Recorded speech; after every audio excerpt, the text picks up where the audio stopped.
Vivo V40e ఇది ఎప్పుడు పెట్టారు? ఇది రీసెంట్ గానే లాంచ్ అయింది. అమెజాన్ ఇంకా ఫ్లిప్కార్ట్ సేల్స్ వల్ల ఈ దానికి సంబంధించిన వీడియో అయితే తెలుగులో ఎవరు కూడా చేయలేదు. సో మనమైతే ఈ మొబైల్ కి సంబంధించిన పూర్తి ఇన్ఫర్మేషన్ అయితే ఈ వీడియోలో కవర్ చేసేద్దాం.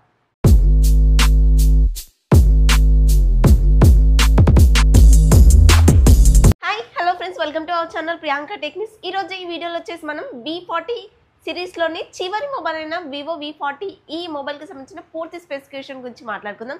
అలాగే ఈ మొబైల్ ఎవరికి సెట్ అవుతుంది, ఈ మొబైల్ కొనొచ్చా అనేది కూడా ఈ వీడియో. అన్బాక్సింగ్ చూసుకున్నట్లయితే బాక్స్ వచ్చేసి బ్లాక్ కలర్లో ఉంది. బాక్స్ పైన V40e అని రాసింది ఉంది. బాక్స్ ఓపెన్ చేసి మొదటిగా మొబైల్ అయితే ఉంది. మొబైల్ కింద టీపీ కేస్ ఉంది, పేపర్ వర్క్ ఉంది, 80 వాట్ ఫాస్ట్ ఛార్జర్ కేబుల్ కూడా ఉంది. లాస్ట్లో వచ్చేసి సిమ్ ఎజెక్ట్ టూల్ అయితే ఇచ్చారు. ఈ అన్బాక్సింగ్ నాదైతే కాదండి, జస్ట్ మీకు ఇన్ఫర్మేషన్ షేర్ చేయడం కోసం మాత్రమే ఈ చిన్న వీడియో క్లిప్ అయితే మీకోసం నా ఎఫ్ఎస్ కనుక మీకు నచ్చినట్లయితే ప్లీజ్ ప్లీజ్ ప్లీజ్ మన ఛానల్ అయితే సబ్స్క్రైబ్ చేసుకోండి. ఈ వీడియోని కంప్లీట్గా చూసి మీకు నచ్చితేనే లైక్ చేయండి, కుదిరితే మీ ఫ్రెండ్స్ అండ్ ఫ్యామిలీ మెంబర్స్ కూడా షేర్ చేయండి. అన్నట్లు ఈ సేల్లో మీరు ఏ ప్రోడక్ట్ కొన్నారో కింద కమెంట్లో నాతో షేర్ చేసేసుకోండి. ఈ మొబైల్కి ఒక ప్రత్యేకత ఉంది. అదేంటి అంటే ఈ మొబైల్ ఓన్లీ కెమెరా లవర్స్ కోసం మాత్రమే తీసుకొస్తున్నారు. అండ్ ఇది ఓన్లీ ఆఫ్లైన్ మాత్రమే దొరుకుతుంది. ఆన్లైన్లో దొరకదా మరి అంటే దొరుకుతుంది. చాలా తక్కువ మంది కొంటారు. ఎక్కువగా ఆఫ్లైన్లో మాత్రమే ఈ మొబైల్ని పర్చేస్ చేస్తుంటారు. డిజైన్ ఇంకా బిల్డ్ క్వాలిటీ చూసుకున్నట్లయితే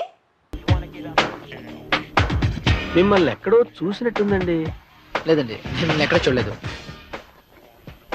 ఫ్రంట్ వచ్చేసి కర్వ్ డిస్ప్లే ఉంటుంది. అది కూడా స్క్రాచ్ గ్లాస్ ప్రొటెక్షన్తో వస్తుంది. బ్యాక్ ఇంకా చుట్టూ ఫ్రేమ్ అంతా కూడా ప్లాస్టిక్ ఉంటుంది.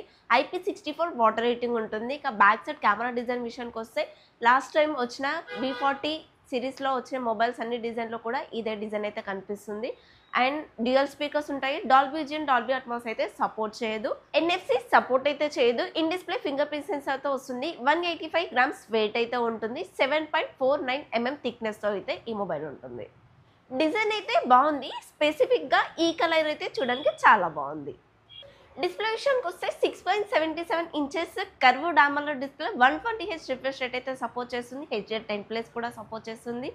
అలాగే 4500 స్పీక్ బ్రైట్నెస్ కలిగి ఉంటుంది. డిస్ప్లే క్వాలిటీ అయితే చాలా సూపర్గా ఉంటుంది. వివో ఫోన్లలో మెయిన్లీ డిస్ప్లే క్వాలిటీకి అయితే ప్రాబ్లం అస్సలు ఉండదు. మెయిన్గా వివోలో ఈ సిరీస్లో ప్రాసెసర్ అయితే నార్మల్గానే వాడతారు. వీళ్ళు మెయిన్గా కెమెరాస్ మీద ఫోకస్ అయితే పెడుతుంటారు. దీంట్లో వచ్చేసి డైమెన్సిటీ 7300 ప్రాసెసర్ వాడారు. 4 nm మీద బిల్డ్ అవుతుంది. LPDDR4X RAM technology, UFS 2.2 memory technology అయితే ఉంటుంది. Android 14 మీద రన్ అవుతుంది. 3+4 years అప్డేట్స్ అయితే ఇస్తారు. ఈ ప్రాసెసర్ వచ్చేసి హెవీ గేమ్స్కి పనికిరాదు. అలాగే ఎడిటింగ్ చేసే వాళ్ళకి కూడా ఈ మొబైల్ అయితే ఈ ప్రాసెసర్ సెట్ అవ్వదు. మల్టీ టాస్కింగ్ చేసే వాళ్ళకి డే ప్రాసెసర్ ఈ మొబైల్ సెట్ అవుతుంది. బ్లోట్వేర్ అయితే ఉంటుంది. సాఫ్ట్వేర్ ఎక్స్పీరియన్స్ కూడా పర్లేదు, బాగానే ఉంటుంది. కెమెరా విషయానికి వస్తే బ్యాక్ సైడ్ డ్యూయల్ కెమెరా సెటప్తో పాటు 2 లైట్లు అయితే ఉంటాయి. ఒకటి వచ్చేసి నార్మల్ ఫ్లాష్ లైట్, మరొకటి వచ్చేసి RR లైట్ అయితే ఉంటుంది. మెయిన్ కెమెరా 50 MP ఉంటుంది. సెకండరీ కెమెరా 8 MP ఉంటుంది. ఫ్రంట్ వచ్చేసి 50 MP అయితే ఇస్తున్నారు. మెయిన్ కెమెరా వచ్చేసి సోనీ MX882 సెన్సార్ అయితే వాడారు. అలాగే OSకి కూడా సపోర్ట్ చేస్తుంది. నైట్ టైంలో ఈ కెమెరా తోటి ఫొటోస్ అయితే చాలా బాగా తీస్తుంది. మెయిన్ కెమెరా వచ్చేసి 4K 30 FPS వరకు వీడియో రికార్డ్ అయితే చేయొచ్చు. సెకండరీ కెమెరా వచ్చేసి 8 MP. నార్మల్గా వేరే మొబైల్స్లో 8 MP అయితే అంత బాగోదు, కానీ వీళ్ళ మొబైల్లో వివో మొబైల్లో వాడరు కాబట్టి 8 MP బాగానే వర్క్ చేస్తుంది. అదే వివో సిరీస్కి ఉన్న ప్రత్యేకత, ఫ్రంట్ 50 MP కూడా కెమెరా క్వాలిటీ సూపర్గా ఉంటుంది. ఫొటోస్ కూడా చాలా బాగా వస్తాయి.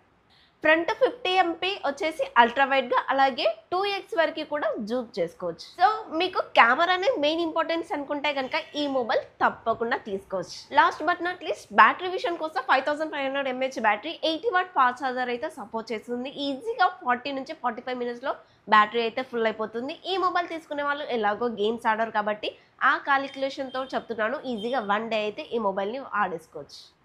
ప్రైస్ విషయానికి వస్తే బేస్ వేరియంట్ అయినా 8GB 128GB వచ్చేసి చాలా ఎక్కువ ప్రైస్ అనిపించింది నాకు. 29,000 పెట్టారు, ₹1 తగ్గించి. ఇనిషియల్గా ఈ మొబైల్ ప్రైస్ అయితే ఎక్కువగానే ఉంటుంది. నన్ను అడిగితే కెమెరా లవర్స్ అయితే కనుక ఈ బడ్జెట్కి ఇంకొక 2000 యాడ్ చేసుకుంటే వివో V40 తీసుకోవచ్చు. లేదు అంటే ఇదే ప్రైస్లో గేమింగ్ మొబైల్ కావాలి అనుకుంటే కనుక వివో T3 అల్ట్రా ఉంటుంది. అది కెమెరాస్ కూడా సూపర్గా ఉంటుంది. మరి ఈ మొబైలే ఎందుకు తీసుకొచ్చారు, ఇంత ప్రైస్ ఎందుకు పెట్టారు అంటే వివో V30eకి సక్సెసర్ అని మాత్రమే చెప్పాలి, ఇంకా ఏం లేదు ఇక్కడ. సో ఈ మొబైల్ కొనడం వల్ల పెద్ద లాస్ ఏమి ఉండదు, కాకపోతే కొనడం వల్ల వర్తీ కాదని మాత్రమే చెప్తాను. ఓకే ఫ్రెండ్స్, ఈ మొబైల్కి సంబంధించిన పూర్తి ఇన్ఫర్మేషన్ ఇచ్చానని అనుకుంటున్నాను. ఇంకొక 2, 3 చిన్నవి ఉన్నాయి. అవి మనకి యూజే కావు అనుకుంటున్నాను. అందుకోసమే చెప్పలేదు కూడా. రీల్స్లో పడి చాలామంది యూట్యూబర్స్ డైలీ వీడియో చేయడం అయితే మానేశారు. సో మనమైతే అది కవర్ చేద్దామని అనుకుంటున్నాను. ఈ వీడియో కనుక మీకు నచ్చినట్లయితే ప్లీజ్ లైక్ చేయండి అండ్ మన ఛానల్ని సబ్స్క్రైబ్ చేసుకోండి. బెల్ ఐకాన్ ఆన్ చేసుకోవడం అస్సలు మర్చిపోదు. కుదిరితే మీ ఫ్రెండ్స్ అండ్ ఫ్యామిలీ మెంబర్స్ కూడా షేర్ చేయండి. Bye bye.